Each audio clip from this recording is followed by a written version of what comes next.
Panipatong do.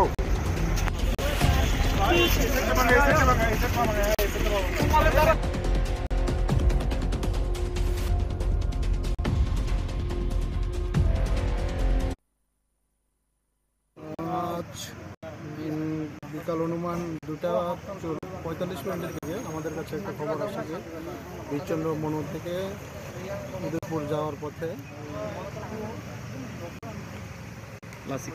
Lassi ক্যাম্পের কাছাকাছি একটা জায়গাতে একটা বাইক দুর্ঘটনা হয়। তো সঙ্গে সঙ্গে খবর পেয়ে আমরা দুর্ঘটনাস্থলে এসে দেখি TR07C 8453 নম্বরের একটি বাইক দুর্ঘটনা কবলে পড়ে এবং এতে দুজন আহত। একজনের পা ভেঙে গেছে। সঙ্গে সঙ্গে আমরা শান্তিরবাজার দমকলে খবর দিলে তারা এসে তাদের দুজনকে শান্তিরবাজার জেলা হাসপাতালে নিয়ে যায়। এখন অবস্থা কেমন স্যার?